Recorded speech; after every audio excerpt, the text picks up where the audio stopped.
Did Tolkien own copyrights to the Elvish language?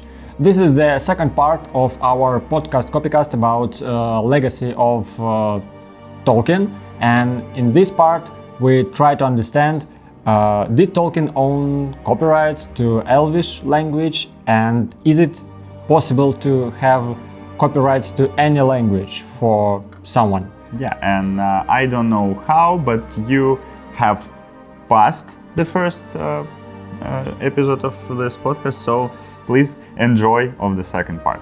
My name is Victor gorsky-mochalov. And my name is Anton Yindrisiak.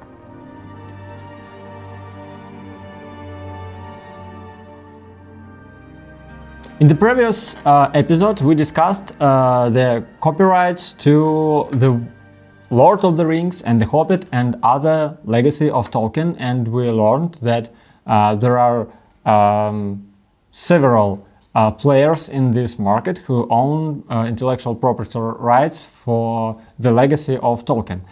But what's more interesting, we've learned that Amazon had paid $250 million for nothing, for exactly nothing. For making the fan fiction on adaptation, on appendix of Lord of the Rings. Yeah. So, and we all know that Tolkien was a brilliant, genius guy who created Elvish and several other languages, as I understand. And it looks like some kind of creation. You must do work in some intellectual way to create some language. Work with your brain. And Tolkien did it. But it's not obvious that he had copyrights to this. And I just want to understand, is it possible to have copyrights to any language? What do you think? It's a good question, but I think that no one... Yeah, I think that no one can have a copyright for any language. Is it programming language or natural language? It's not even matter, and no one can have this. And it's stipulated in the convention. And the Berne Convention, and a lot of national legislations have similar provisions. Have similar provisions in there. But it's strange because, as I said, to create a language, you do some intellectual work, and I'm sure that if you create a language, it must be protected because you created something, and we know that in some universities, people have the opportunity to learn the Elvish language, and it looks like a lot of people may use it, and maybe even in some commercial ways. And maybe it's not fair that the Tolkien estate, that is ruled by heirs of Tolkien, cannot get some money for some commercial use of but the language. How do you see this commercial use or this royalties? I don't know, because everyone who use this Elvish, they just I don't know, have general knowledge about this language. They don't really use language as a work. They create something special, something new with this language. But for example, some streaming service, some abstract streaming service can create some fantasy TV series about some fantasy world that from the first look is not connected to Middle Earth, but creatures in this show could speak in Elvish created by Tolkien without permission of the Tolkien estate. It doesn't sound fair for me. Yeah, but they can speak English, for example, or German, or Chinese or any other language?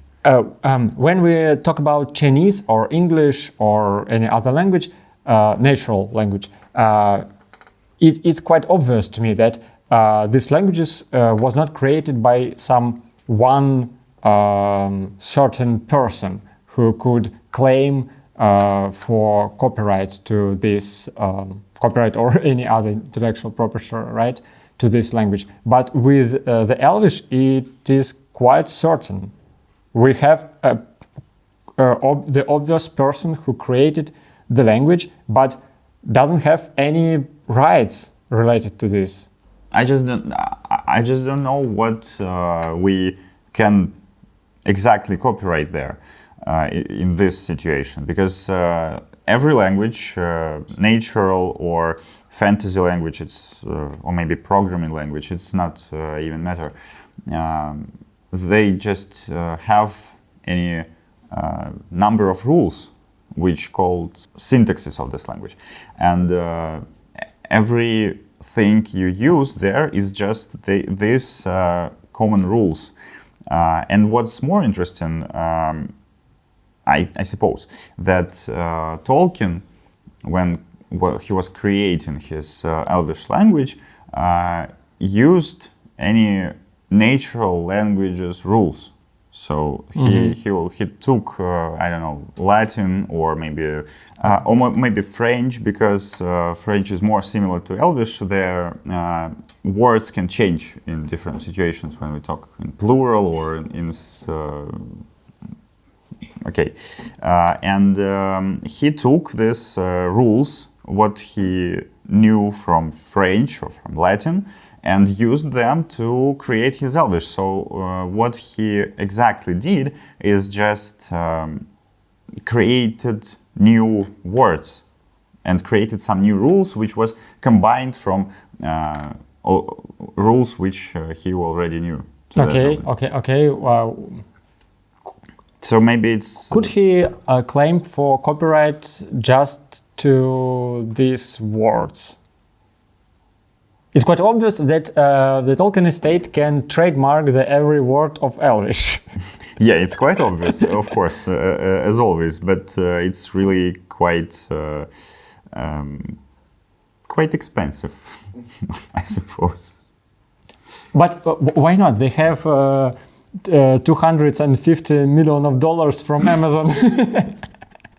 Yeah, maybe Elvish doesn't have so much words in it, and maybe $250 million is enough to trademark every single one of them. We can make some calculations, I think. Maybe elves didn't have a lot of words. Maybe they were stupid. Who knows?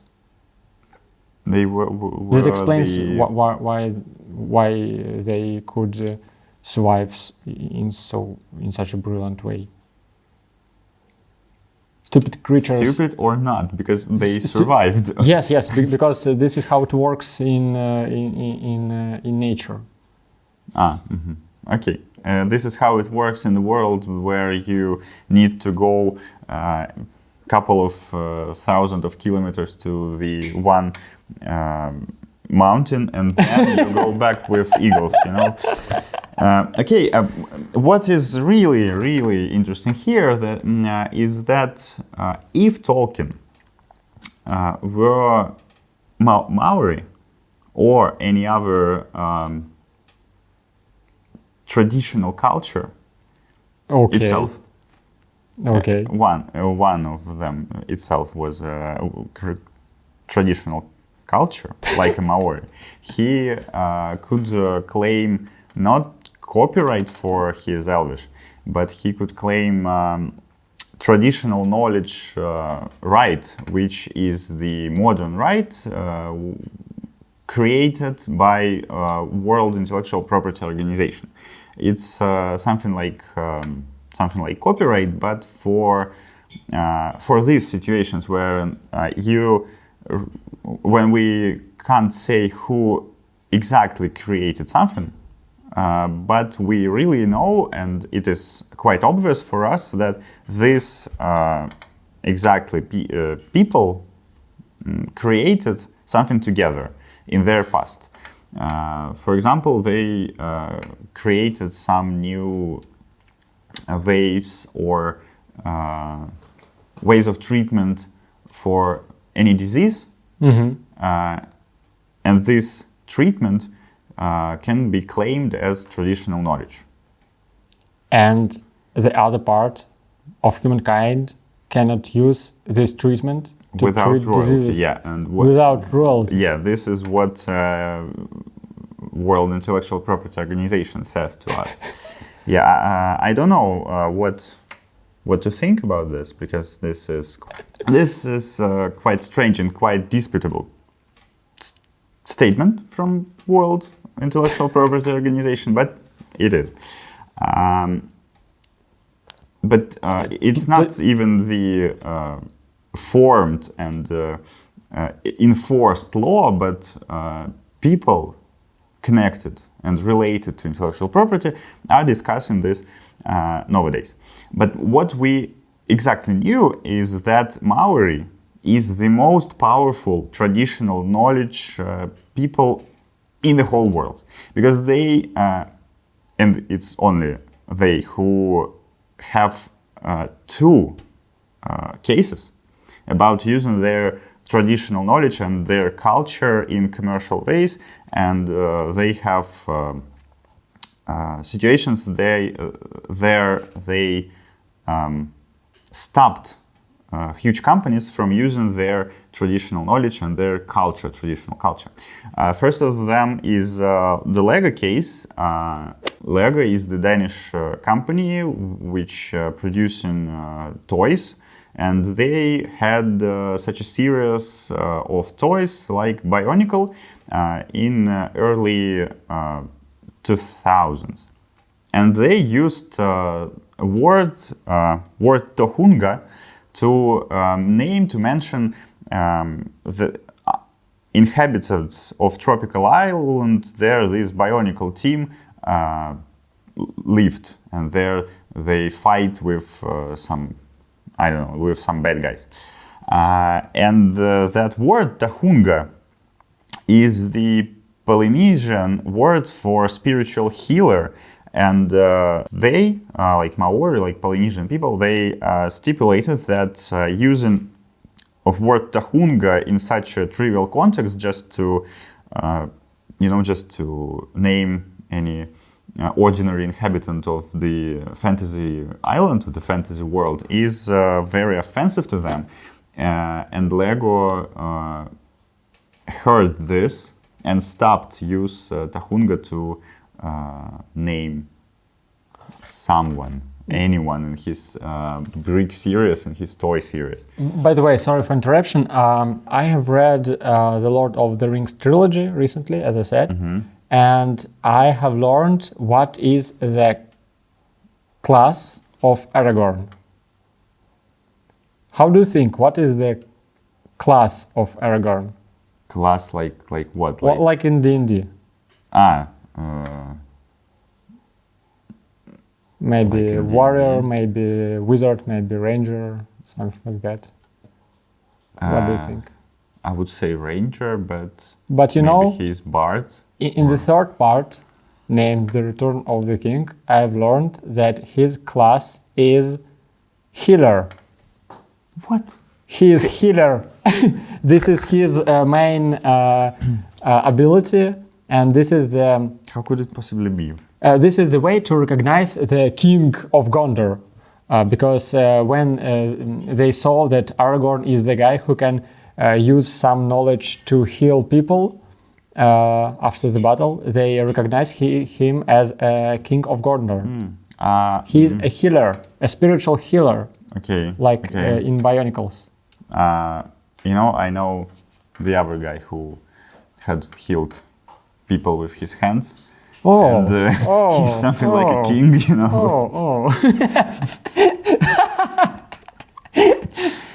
So, okay, and what's the case here? You could say that it's the general situation which had place in modern world when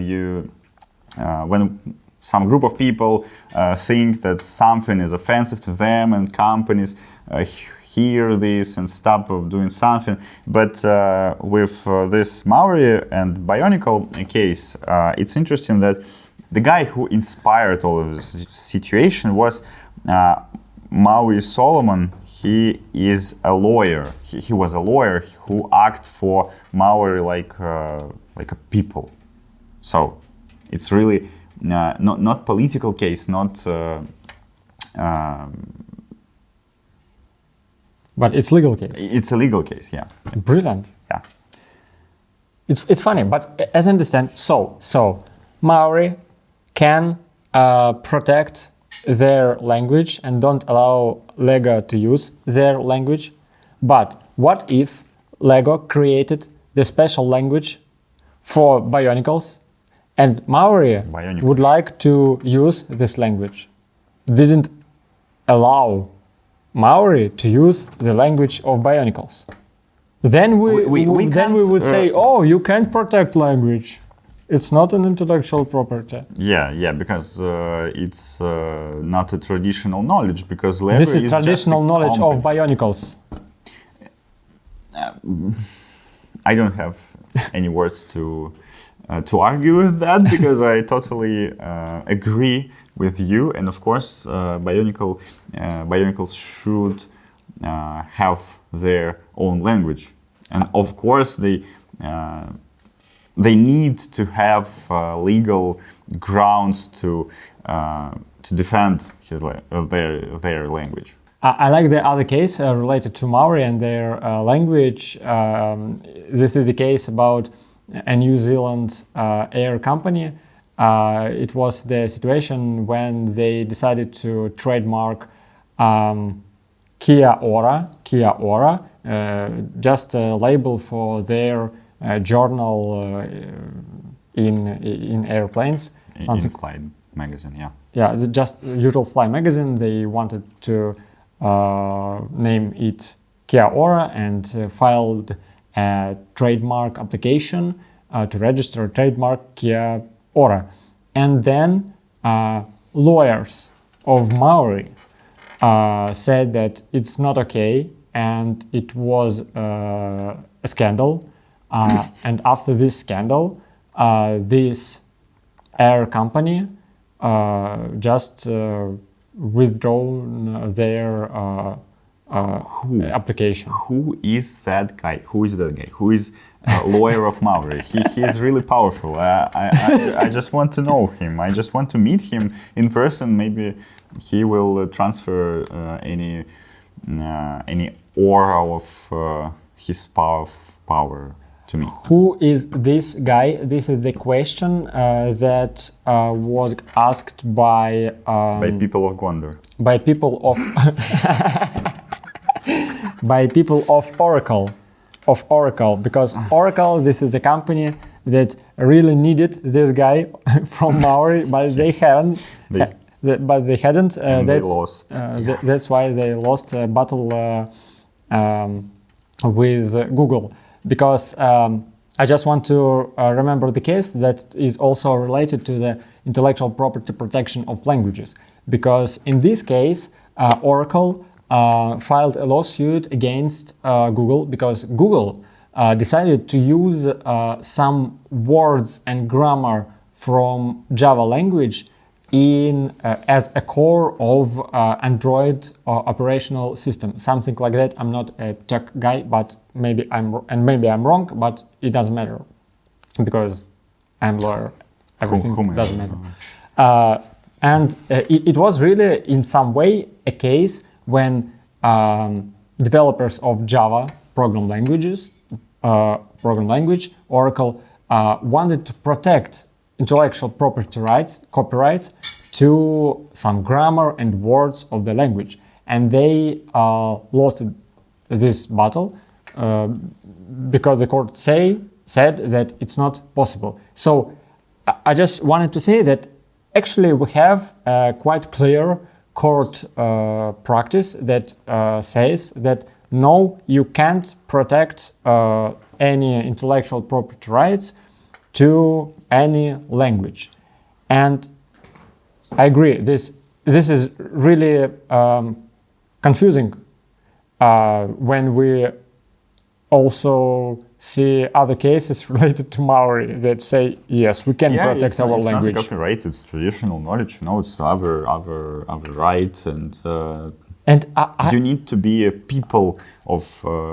Actually, I respect traditional knowledge, and I respect any rights of Maori. I don't know Maori, actually, because we are in Balkans now. But I respect this. But just I would like to respect also Tolkien's rights and rights of any guy who use their intellect and their brain to create new languages.